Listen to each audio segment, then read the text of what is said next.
Om Swastiastu. Om Swastiastu. Ya. Tribuners, Semeton Tribun Bali, kembali berjumpa bersama saya.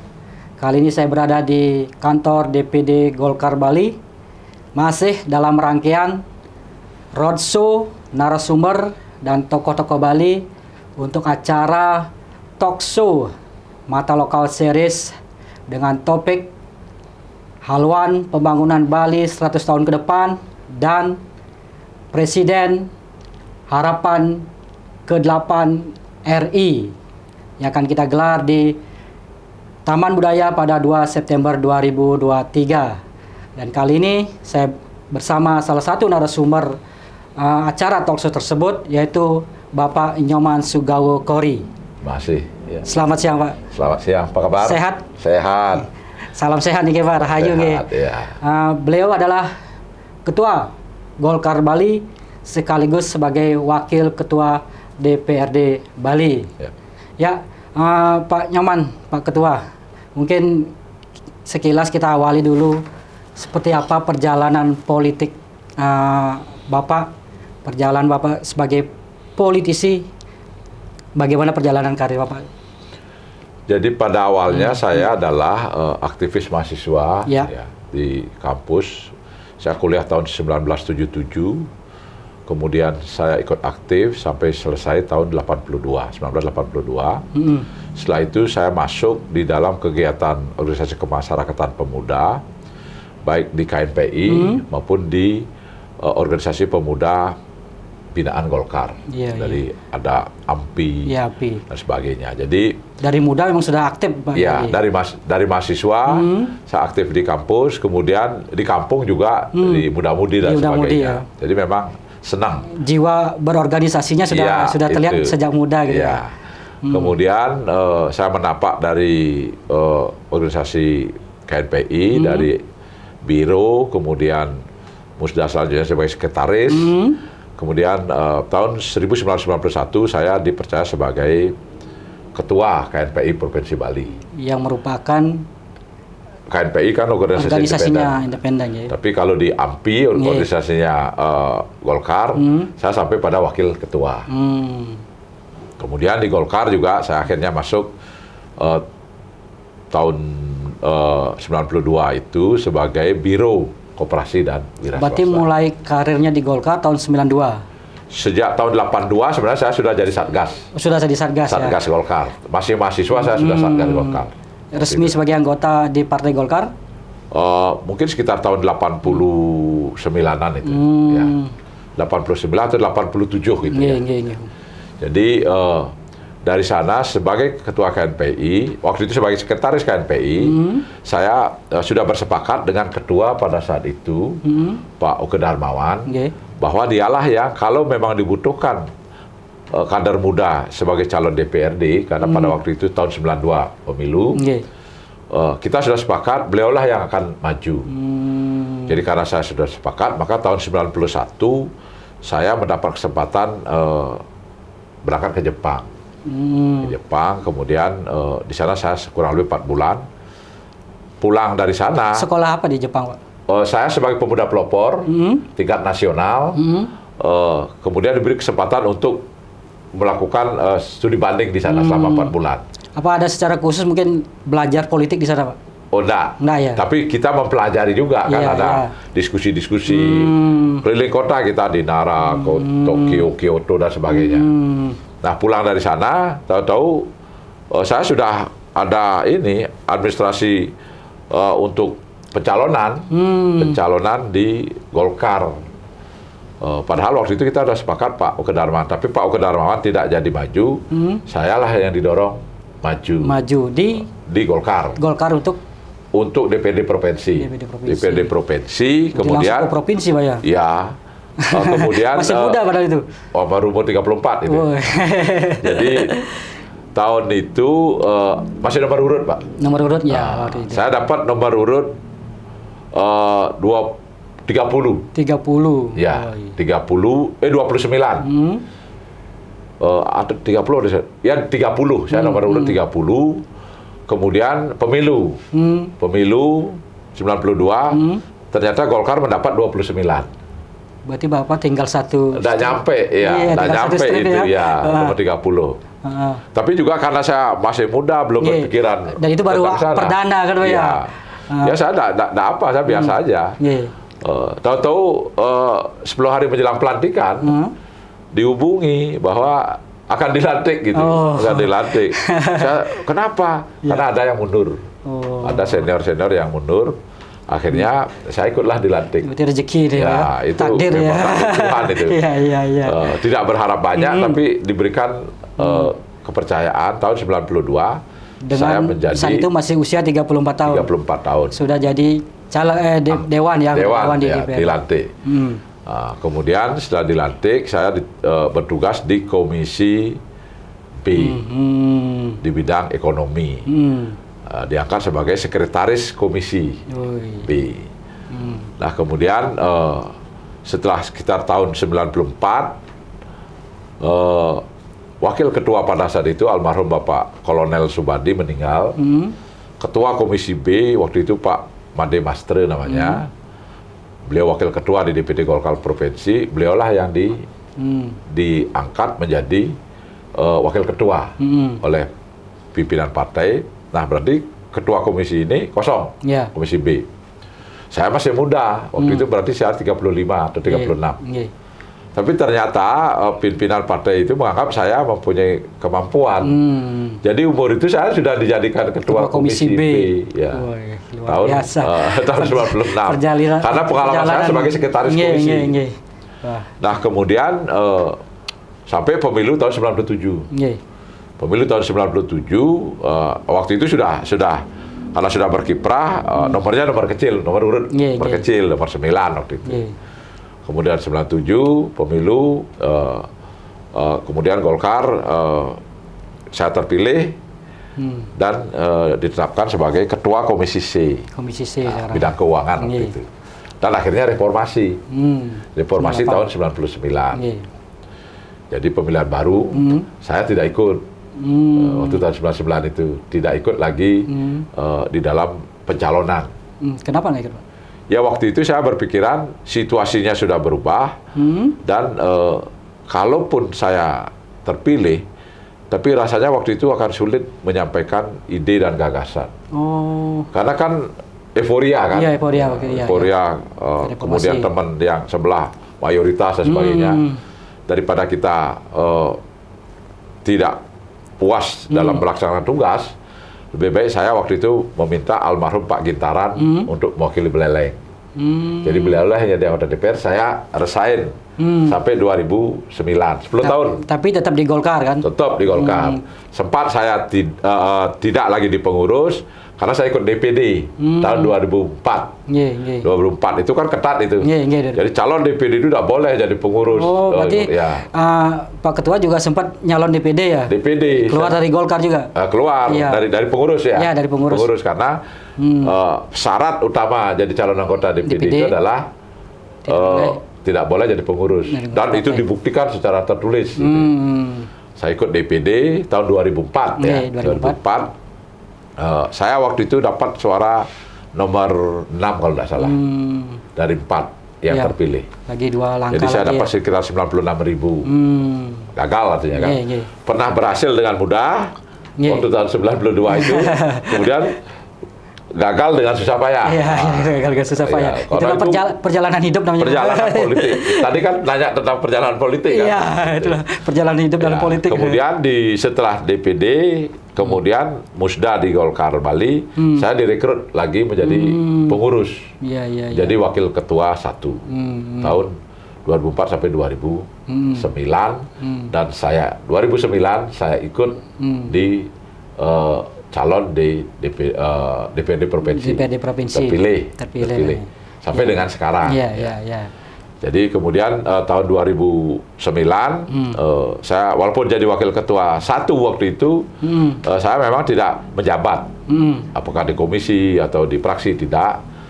Sehingga saya pakai kesempatan itu untuk melakukan peningkatan kualitas diri. Saya ambil kuliah S3 di Brawijaya.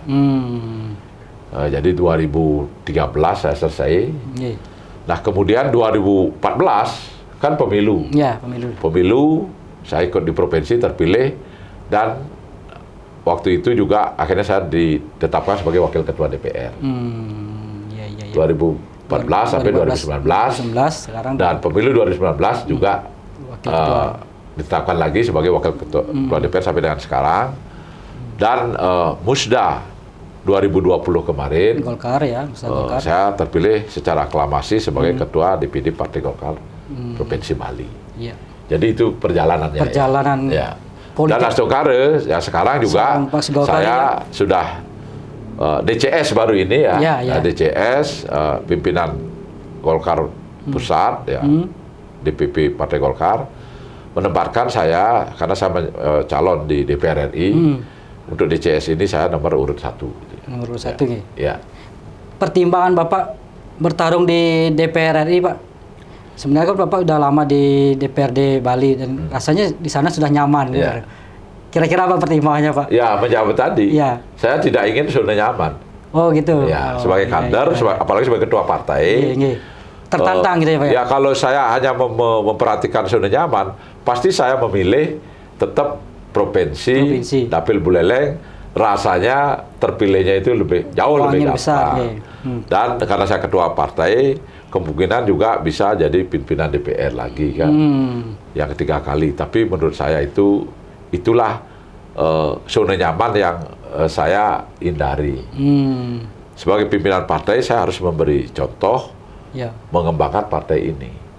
Nah, oleh karena itu saya memilih untuk bertarung di DPR RI karena Golkar saat 2019 itu memperoleh suara 386.000, di mana itu terdiri dari salah satunya suara dari Pak Gerdeg itu 65.000, kemudian suara dari Pak Made Wijaya sekitar 45.000, kemudian Pak Sudikerte sekitar 40.000, sehingga ada sekitar 150.000 suara yang kemungkinan hilang karena beliau kan tidak nyalon lagi. Iya, betul. Hilang. Kalau 386.000 kurang 150 kan tinggal 230.000. Itu pasti hanya satu DPR RI dari Golkar pasti turun. Oleh karena itu tanggung jawab saya adalah bagaimana membantu meninggalkan zona nyaman, tapi kita bergerak membantu mengembalikan suara minimal.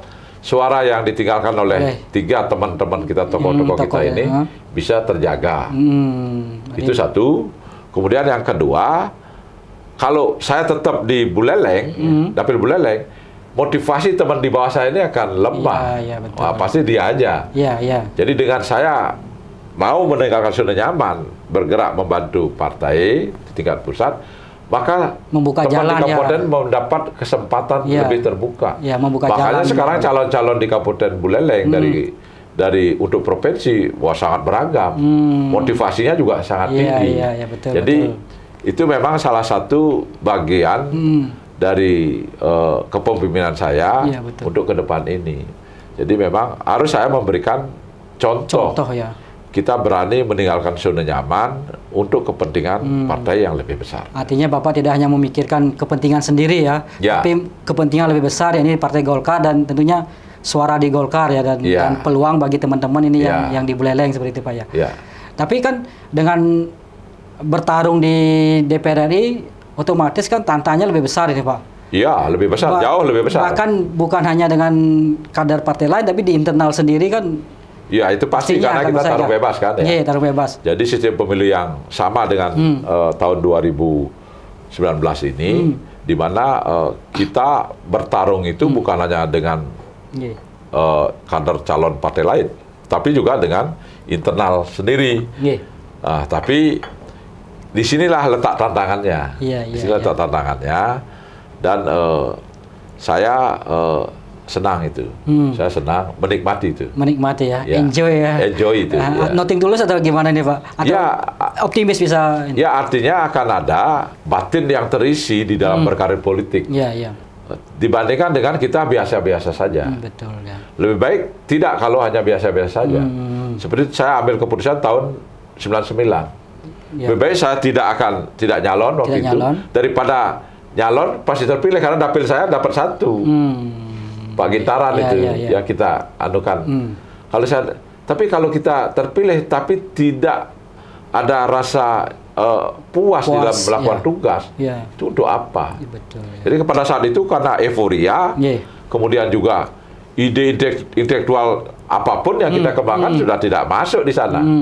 Oleh karena itu kan lebih baik saya kontemplasi di luar, kan begitu. Jadi puji syukur ya dengan saya kontemplasi di luar itu banyak hal-hal yang bisa saya lakukan. Banyak hal-hal yang bisa saya lakukan. Salah satunya saya bisa mengikuti pendidikan ke jenjang S3, ya. Kemudian juga di dalam organisasi di mana saya berkarya itu, pertama saya bisa mendapat pemuda pelopor tingkat nasional, kemudian dilanjutkan dengan dari Menpora penghargaan Palapa Karya Utama, kemudian dari Kementerian Koperasi saya mendapat Bakti Koperasi. Kemudian yang terakhir 2006 ya saya mendapat Satya Lencana Pembangunan dari Presiden. Jadi tetap berkarya. Ya itu tetap sesuai dengan doktrin Partai Golkar, karya dan kekaryaan. Ya, tapi kembali ke soal persaingan ini Pak. Bali kan dapatnya 9, ini kan sementara diisi dari PDP 7, kemudian Golkar 2, 6. Sorry 6 PDP, kemudian 2 Golkar dan 1 Demokrat. Golkar 2, 1 Demokrat. Kira-kira nanti seperti apa ini Pak untuk tahun 2024 nanti nih? Persaingannya nanti kira-kira Golkar sendiri targetnya seperti apa? Politik itu dinamis ya. Dinamis, banyak hal yang faktor mempengaruhi eksistensi masing-masing partai. Kalau saya meyakini bahwa paling tidak 2 itu bisa terjaga. Syukur kalau dinamisasi perkembangan politik itu berpihak kepada kami, itu bisa kita 3. Minimal target 2. Ya, karena kemarin itu minimal 2. Karena begini, kemarin itu banyak faktor yang mempengaruhi suara pada partai-partai tertentu. Faktor Jokowi efek misalnya ya. Betul. Nah, itu sehingga ke depan ini kan tidak ada itu. Tidak ada incumbent. Kemudian yang kedua, masyarakat di bidang kecerdasan di bidang politik itu sudah semakin terbuka. Sudah semakin pintar memilih. Oleh karena demikian kami mempunyai keyakinan berdasarkan doktrin karya dan karyaan dan kualitas SDM yang kami yakini bisa lebih baik, masyarakat akan memberikan pilihannya kepada kami. Untuk internal Golkar sendiri, berarti kalau targetnya 2 di DPR RI, berarti Pak Ketua juga harus bersaing dengan 2 incumbent ini, Pak? Oh iya pasti. Gimana bukan saja 2 incumbent, juga yang lain kan ada lagi 6 ya. Calon yang lain itu juga mereka pasti bekerja kan. Itu. Jadi nggak ada masalah ini dengan incumbent 2. Oh enggak. Kita namanya seorang petarung ya. Petarung itu kita tidak hanya memperhatikan lawan di luar, di dalam, tapi juga kepada semua hal termasuk perkembangan lingkungan strategis. Di sana letak seninya. Iya, seni berpolitik. Iya, kalau saya di sana letak nikmatnya. Itu. Dan menarik juga di Buleleng sendiri banyak yang nyalon ke DPR RI nih Pak. Bukan hanya dari Golkar, tapi dari partai-partai lain. Ya kan daerah besar sana. Itu penduduknya 25% dari penduduk Bali. Jadi benar-benar Buleleng ini ketat di persaingannya nih.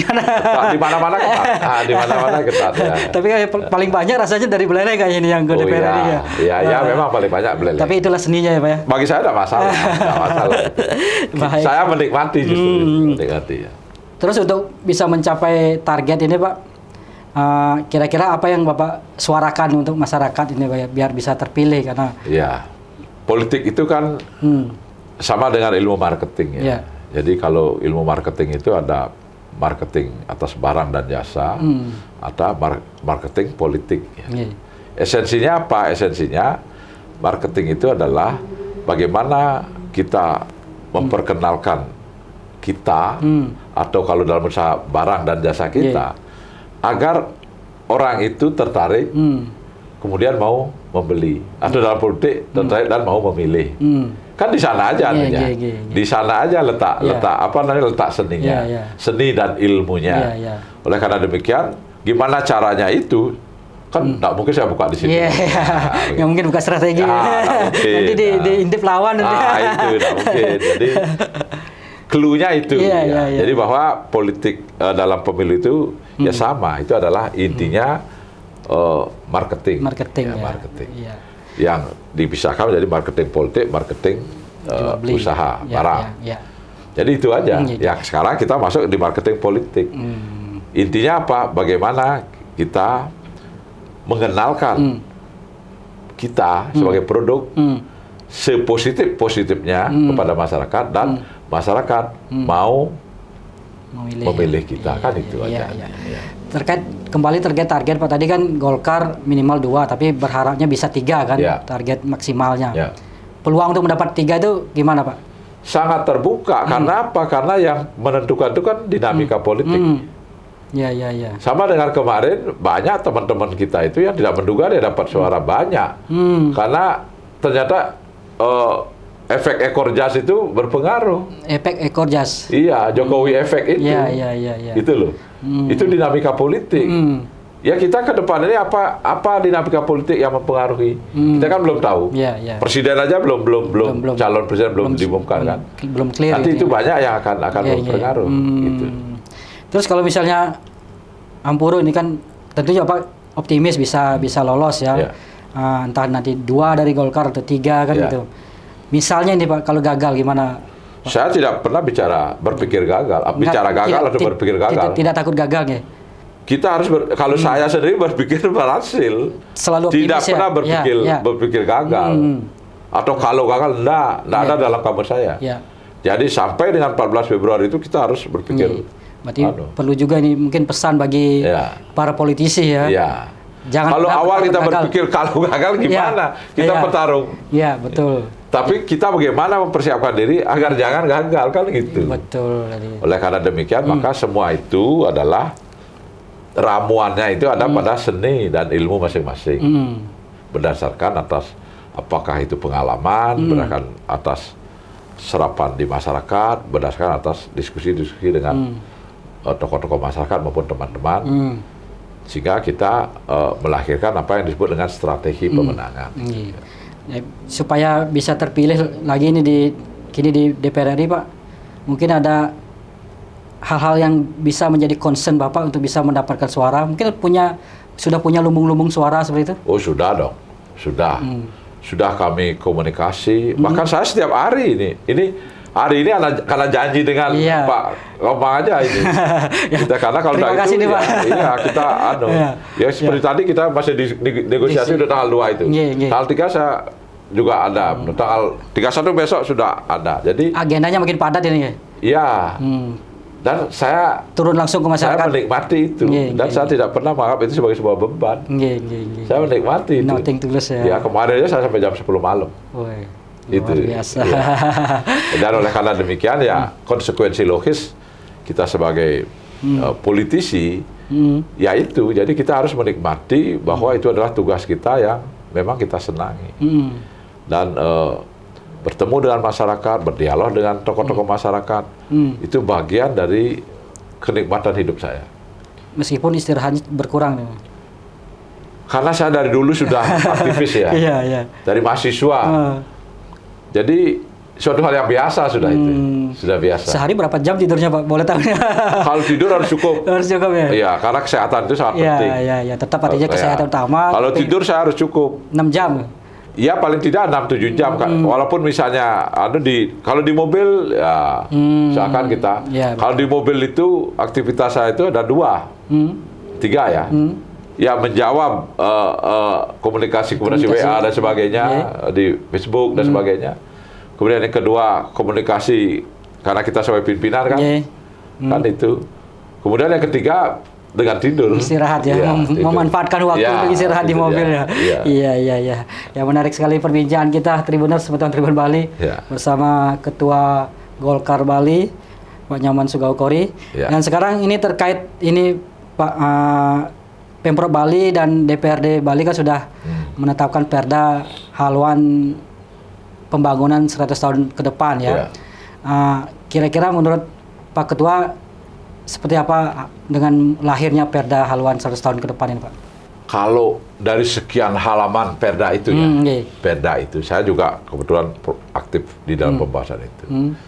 Saya membahasakan dalam beberapa kalimat. Ya. Bali ke depan ini harus maju, harus berkembang, masyarakat sejahtera, kemudian juga adaptif dengan perkembangan lingkungan, tetapi dia tidak boleh melepaskan dirinya atau meninggalkan kearifan lokal. Kearifan lokal itu yang penting ya. Itu inti dari garis besarnya garis ya. besar. Bali harus maju, harus berkembang, maju semaju-majunya, berkembang. penduduknya sejahtera sejahtera-sejahteranya, kemudian damai sedamai-damainya, kemudian tetapi di atas semua itu harus tetap menyadari pentingnya kearifan lokal. Kearifan lokal, jangan sampai ditinggalkan kearifan lokal. Jati diri Bali ya. Ini saya terinspirasi dengan film Last Samurai. Last Samurai. Iya itu. Jadi itu, jadi waktu dialog kaisarnya itu dengan seorang samurai itu, boleh maju Jepang semodern-modernnya, tapi jangan melupakan di mana kita berada. Artinya kearifan lokal. Jangan sampai Bali terpinggirkan. Iya, kalau kita meninggalkan jati diri. Hilang Bali kita. Gitu. Jadi kearifan lokal tetap ya dengan haluan pembangunan 100 tahun Bali ini. Kemudian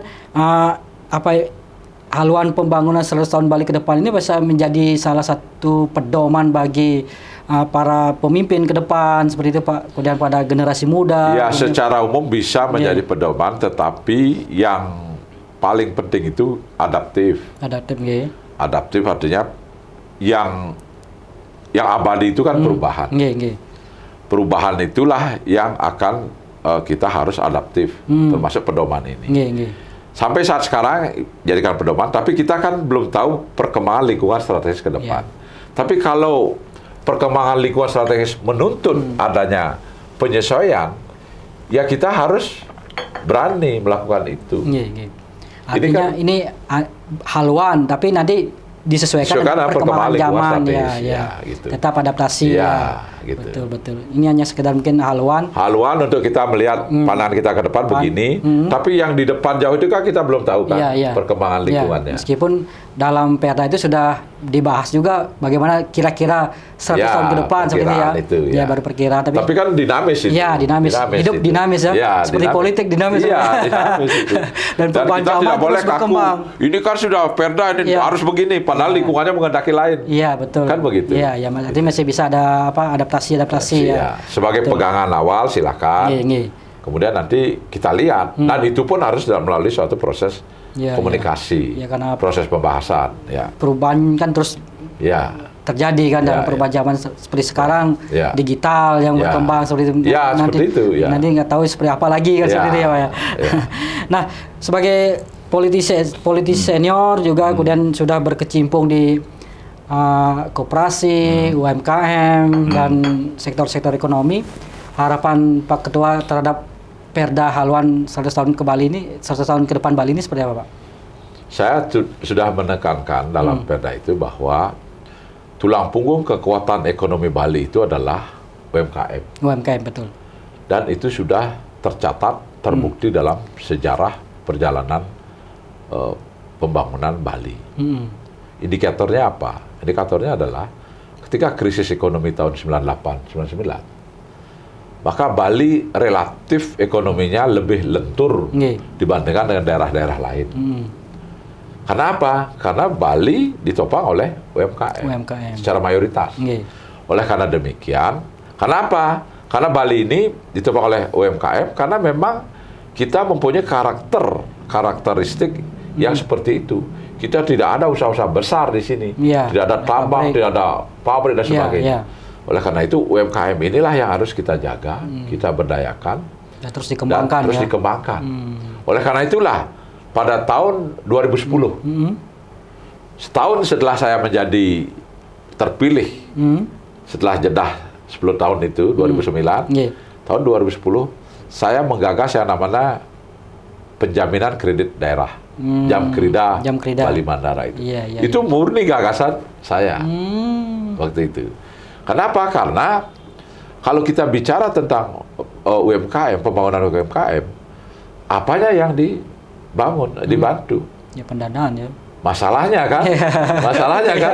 Masalahnya itu apa? Apanya ada masalah manajemen, masalah pendanaan, masalah teknologi, SDM dan sebagainya. Salah satunya adalah masalah pendanaan. muncullah jam kerida itu ya. Nah, masa pendanaan itu apa? Jadi UKM yang berkembang tidak punya dana dalam rangka menopang perkembangannya. Satu-satunya jalan adalah akses permodalan itu kan bank. Ya. Bank itu punya aturan sendiri. Ya. Yaitu harus ada penjaminan karena undang-undang. Ya. Jadi tidak ada dapat kredit kalau tidak ada jaminan. Nah, sekarang UKM ini kendalanya salah satunya itu jaminan. Jaminan, betul. Oleh karena itulah kalau kita ingin membantu mereka, bantulah masalah ini. Saya usulkan waktu itu membentuk lembaga perusahaan daerah, lembaga perusahaan perseroan terbatas milik daerah, penjaminan kredit daerah. Nah, saya koordinasi ke Departemen Keuangan. Itu persyaratannya adalah harus modal di store pertama itu 50 miliar. Ini yang persoalannya. Karena harus menyisihkan APBD 50 miliar. Nah, saya konsultasi dengan Pak Mangku sebagai gubernur. Idenya beliau terima, tapi gimana caranya? Meyakinkan teman-teman, karena ini harus melalui Perda. Akhirnya saya buat kajian akademiknya, saya sampaikan kepada teman-teman, waktu itu sepakat, walaupun menjelang ketok palu ya, itu ada perubahan sikap dari beberapa teman untuk menunda. Nggak tahulah sebabnya itu. Ya, apakah landasan politik? Kalau ini berjalan nanti yang diuntungkan gubernur itu misalnya kita. Tapi kalau saya tidak berpikirnya di sana. Saya berpikirnya UMKM ini. Ya, berkembang. Akhirnya saya tetap bertahan, koordinasi sana sini, akhirnya sah itu. Tahu nggak sekarang posisi jam kerja Balai Mandara itu? Posisinya sekarang lebih dari 19 triliun. Dia memberikan penjaminan kepada lebih dari 200.000 UMKM. Dan penjaminan Balai Mandara ini, kredit Balai Mandara ini, dia sekarang 6 kali berturut-turut sebagai perusahaan daerah terbaik nasional. Ya, Pak Gubernur juga kemarin waktu launching Bali Kerti Development Fund kan sempat menyinggung jam kerida itu sebagai salah satu warisan era Pak Mangku, seperti itu kan Pak ya. Pak Mangku yang mendrive itu saya di DPR. Artinya ternyata beliau di balik itu. Iya, saya. Kalau tanya itu direksinya atau tanya Pak Mangku. Ya, artinya itulah sumbangsinya sekarang jam kerida sehingga membantu UMKM terus berkembang di Bali, Pak ya. Ya, itu harapan kita semua, tentu UMKM terus berkembang setelah adanya jam kerida. Dan sejauh ini Bapak melihat perkembangan UMKM di Bali seperti apa, Pak? UMKM sudah bagus ya, terus berkembang, persentase peranan dalam PDRB daerah itu semakin meningkat, dan memang harus begitu. Atau masih ada perlu yang dibina? Pasti ya. Kalau dulu kan masalah pendanaan sudah clear, sekarang mungkin ada hal lain yang banyak masalah. Seperti bagaimana dia mendesain teknologi, bagaimana memanage, bagaimana SDM, bagaimana sistem penjualan mungkin keuangan, marketing. Terus ini tugas pemerintah karena mereka kan rakyat Bali. Iya, betul sekali. Ini terakhir Pak, sebagai pertanyaan pamungkas kita di siang hari ini. Nanti kan ada juga terkait di talkshow itu kita akan bahas kira-kira presiden yang diharapkan masyarakat Bali Presiden RI ke-8 itu. Bapak sendiri sebagai ketua Golkar itu berharapnya presiden RI ke-8 itu seperti apa, Pak? Jadi presiden Republik Indonesia selanjutnya ini yang kita harapkan adalah presiden yang bisa mengayomi seluruh kepentingan masyarakat Indonesia. Jadi tidak berdiri pada satu kelompok tetapi presiden yang mempunyai sikap nasionalis yang bisa mengayomi, melindungi segenap tumpah darah Indonesia. Kemudian yang kedua, presiden yang memang mampu dan siap mengabdi untuk bangsa ini dalam jangka panjang, bukan dalam jangka masa jabatan saja. Karena kalau dalam masa jabatan saja, pastilah kaitannya nanti hanya pencitraan. Atau kebijakan-kebijakan yang bersifat populis. Yang pada akhirnya ada hal-hal yang jangka panjang harus dilakukan, diabaikan. Padahal itu fundamental. Jadi tidak hanya berpikir 5 tahun satu periode. Tapi dia kebijakan adalah untuk jangka panjang, bukan hanya untuk pencitraan jangka pendek. Bagaimana terpilih untuk yang akan datang. Contoh Jokowi membangun IKN itu termasuk pembangunan jangka panjang yang jangka patut panjang. ditiru. Infrastruktur itu kan jangka Ya, panjang. nggih. Infrastruktur jangka panjang. IKN juga. Nggih. Karena biar bagaimanapun sekarang saja kita lihat DKI itu kualitas udaranya kan sudah menjadi sorotan. nggih. Apalagi nanti 5-10 tahun ke depan. Nggih. Itu kemudian kemacetannya dan lain sebagainya. Dan secara internasional banyak negara melakukan hal yang sama. Jadi membuat ibu kota negara yang sifatnya untuk pemerintahan, untuk kegiatan kota, untuk ekonomi, industri ekonomi ya. Industri. Sudah saatnya dipisahkan itu ya. Sudah saatnya. Gitu. Biar tidak numplak semua. Jadi kalau Anda yang tidak setuju itu kan ya memang mereka pikirannya apapun tidak setuju. Iya. Sudah di otaknya udah menolak gitu ya. Ya gitu apapun. Nah ini satu lagi Pak. Apakah Golkar Bali sudah bulat dukungannya untuk Prabowo ini? Iya, ini kan perintah DPP. Kemarin saya sudah dapat surat dari DPP agar mensosialisasikan Prabowo. Sudah ada resmi. Ya saya sebagai orang organisasi dididik untuk loyal kepada organisasi, begitu ada perintah siap laksanakan. Gitu, ya. Artinya saat ini Pak Ketua selain sosialisasi untuk pencalegan juga sekaligus untuk presiden ya. Presiden ya. Nah, artinya Golkar Bali sudah komunikasi juga dengan Gerindra dan partai pendukung lainnya. Saya akan segera karena ini masih kebetulan waktu kita masih. Ini baru kemarin saya dapat suratnya. Siap.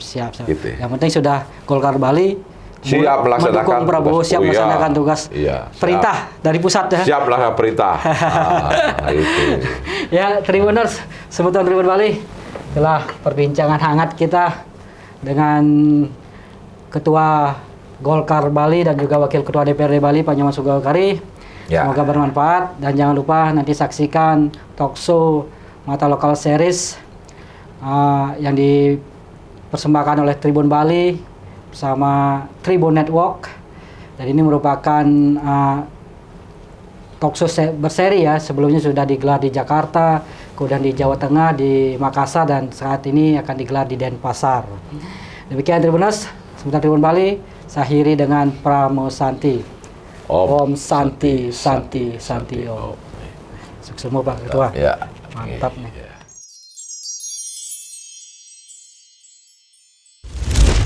Terima kasih sudah nonton. Jangan lupa like, subscribe, dan share ya.